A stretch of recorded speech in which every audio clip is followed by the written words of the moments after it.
everyone, I am Nipali Singla, ABS Engineering College, Ghaziabad.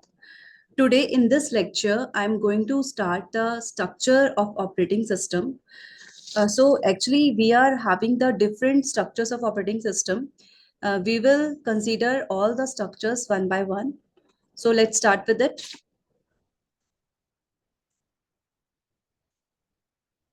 Basically, what we mean by the structure of operating system, basically, as the operating system is a very large and complex system, it should be engineered very carefully so that functions properly so that all the functions can work properly and can be modified easily. It means actual में we know that कि हम जो भी interaction करते हैं अपने system के साथ, that is due to operating system only. So हमारा ऑपरेटिंग सिस्टम बेसिकली बहुत ही कॉम्प्लेक्स सिस्टम होता है जिसके through user can interact with all the functionalities of a system. So इसको इंजीनियर्ड करना, इसको बनाना, इसमें वेरियस फंक्शनैलिटी डालना, it's a bit difficult task. So इसको एक प्रॉपरली फंक्शनैलिटी प्रोवाइड करना, or so that if in future it required any modification, then we can do that modification very easily. So इन सब चीजों को देखते हुए किसी भी ऑपरेटिंग सिस्टम को डिजाइन किया जाता है. Next, we are having the structure of an operating system depends on how the various components of the operating system are interconnected and melded into the kernel. Basically, operating system जिसको हम कहेंगे कि एक अच्छा operating system तभी properly work कर सकता है जब इसके वेरियस कंपोनेंट्स आपस में फुल फ्लैश्ड एक अच्छे तरीके से वो आपस में इंटरकनेक्टेड हों, और वहां पर and all the interconnections should be melded into a kernel, because we know that kernel is the major part or the core, we can say that the heart of an operating system जिसके through सारी functionality जो है हमारी done होती है. So we are having the different for above requirements, we are having the different structures of operating system.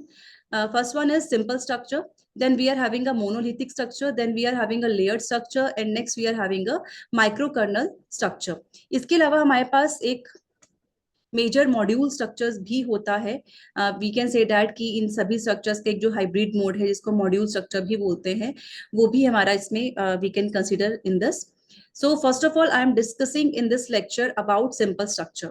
सो यहाँ पर हम सिंपल स्ट्रक्चर के बारे में जानेंगे कि actually how this structure will work. So let's start with it. Simple structure. The operating system which was designed long ago uses a simple structure like MS-DOS.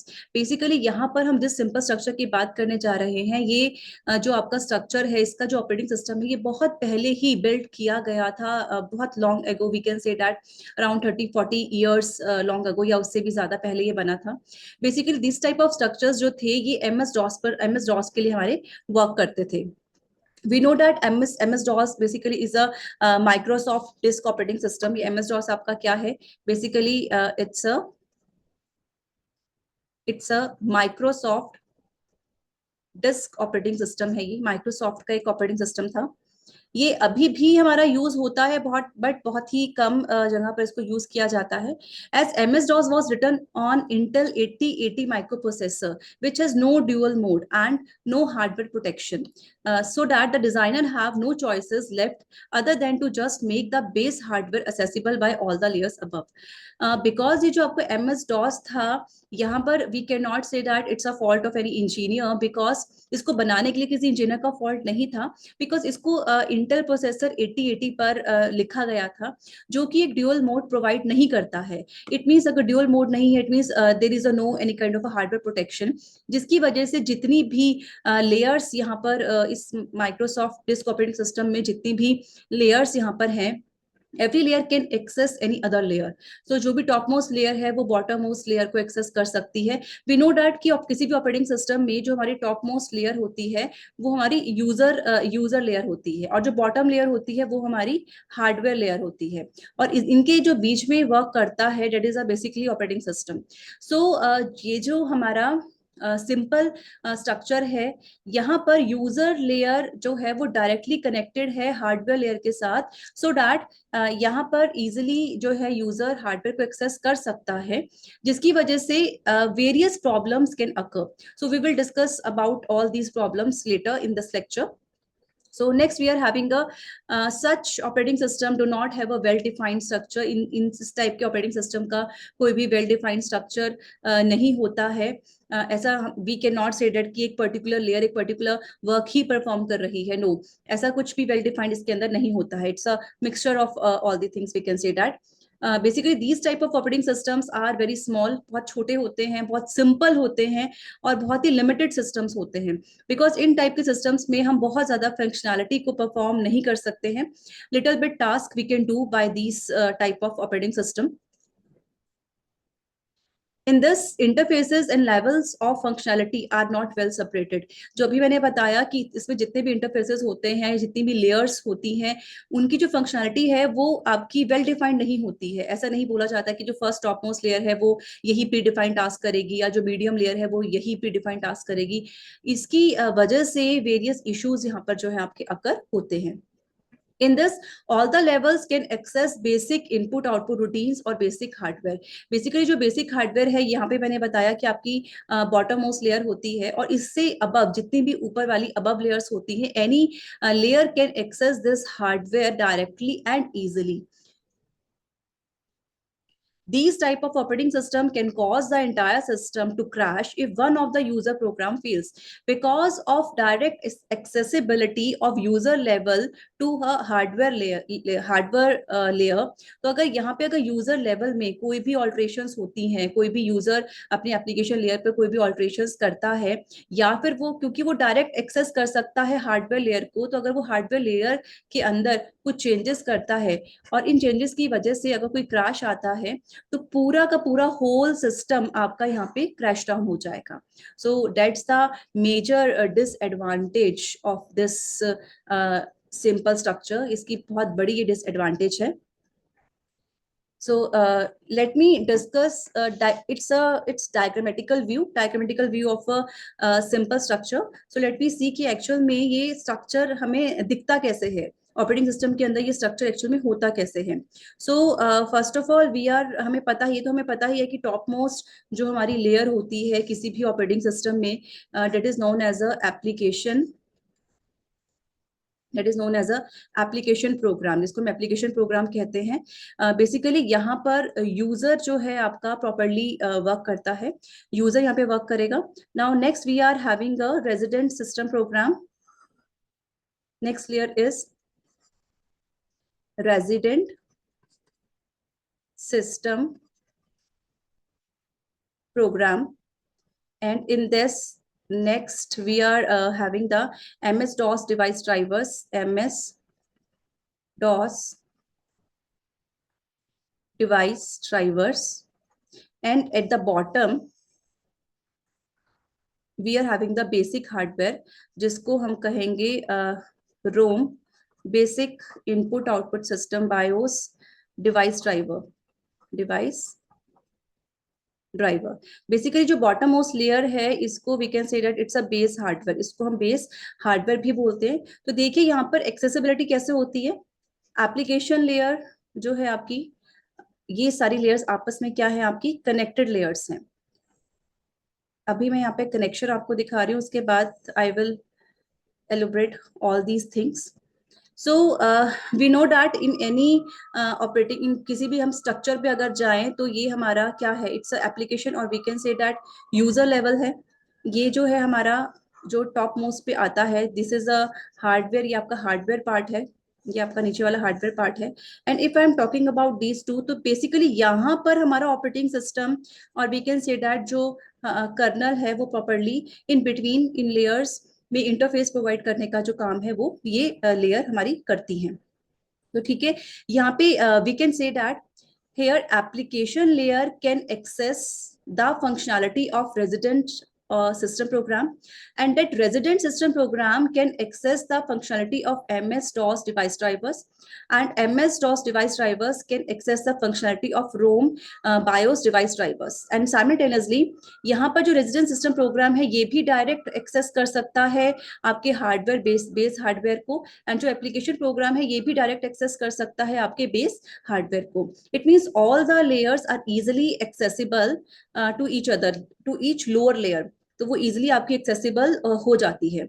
So because of this because जो यहाँ पे application program है ये direct access कर सकता है आपके hardware layer को।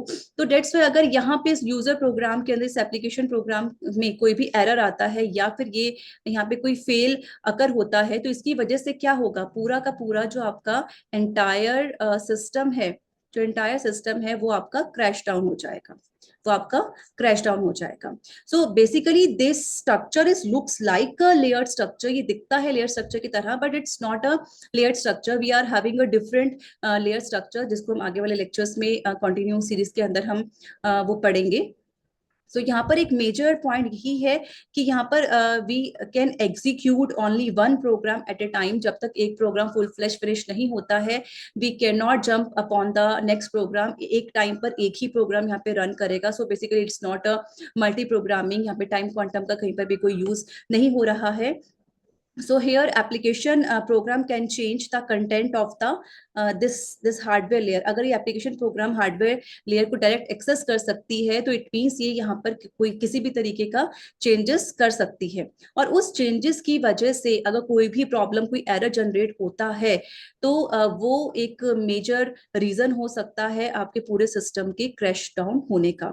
So basically this is not a very good structure। बहुत पहले ये use किया जाता था MS DOS। हमें पता भी है कि अगर हमें कुछ भी एक सिंगल फाइल को भी अगर हमें ओपन करना है, then we have to write the full flash code to open that file. So यहाँ पर जो टास्क है, जो परफॉर्म हमें करना है, उसको करना एक it's a bit difficult task होता है। But don't worry, we are having various structures जो हम आज के टाइम पर यूज भी कर रहे हैं। सो that is all about this structure. So let me consider some advantages and disadvantages of this simple structure. First of all, we are having the advantages.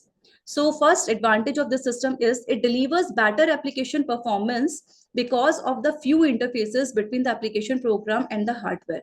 यहाँ पर we can say that कि जो application layer है थोड़ा ज़्यादा better perform करती है as compared to the other structures, because यहाँ पे एप्लीकेशन लेयर के बीच में और हार्डवेयर के बीच में जो इंटरफेसेस हैं वो बहुत ही कम है, very less amount of interfaces are there. तो यहाँ पर जो ये एप्लीकेशन लेयर है ज्यादा बेटर परफॉर्म करती है as compare to the other systems. That is the one advantage of this type of operating system. Next, easy for kernel developers to develop such an operating system, because क्यों ये easy है किसी भी kernel developer के लिए, because बहुत ही छोटा सा सिस्टम है, Intel 8080 पर ये बनाया गया है, बहुत कम इसमें इंटरफेसेस हैं। तो we can say that it's a compact, बहुत ही कॉम्पैक्ट और छोटा सा स्ट्रक्चर है, ये कॉम्पैक्ट स्ट्रक्चर है। और किसी भी कॉम्पैक्ट स्ट्रक्चर को जो बनाना होता है वो किसी भी कर्नल इंजीनियर के लिए, कर्नल डेवलपर के लिए इट्स एन इजी टास्क। तो ये बहुत ही आपका इजी टास्क होता है। So these are the advantages. Now we will consider some disadvantages. First of all, the structure is very complicated as no clear boundaries exist between modules. Actually, we are having various modules in it, but किसी भी module की कुछ भी predefined functionality इसमें नहीं है. So that's why we are consider it as a complicated, because बहुत ही complicated ये nature में रहता है.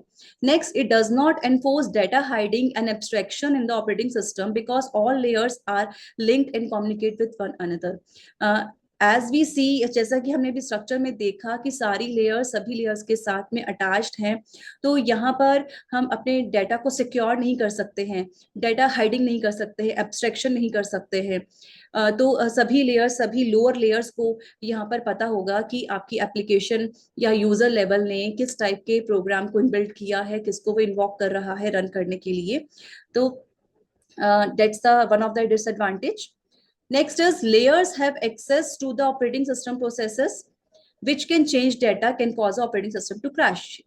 ये अभी मैंने आपको बताया कि जो टॉप मोस्ट लेयर होती है आपकी एप्लीकेशन लेयर, क्योंकि ये एप्लीकेशन लेयर डायरेक्ट आपकी बायोस यानी कि हार्डवेयर के साथ में अटैच्ड है, तो इसलिए अगर कोई भी एरर अकर होता है, either that error occur on application level पे या तो कोई एरर जनरेट हो, या फिर एप्लीकेशन लेयर जो है या यूजर जो है अगर हार्डवेयर में कुछ चेंजेस करता है, तो इन दोनों चीजों की वजह से हमारा सिस्टम के अंदर प्रॉब्लम जनरेट हो सकती है, जिसकी वजह से एंटायर सिस्टम जो है आपका वो क्रैश डाउन हो सकता है.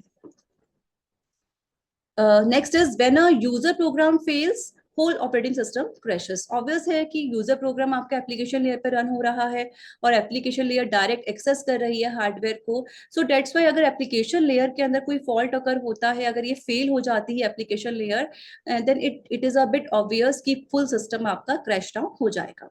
सो that is about the all the disadvantages. These are the references which I considered for this lecture.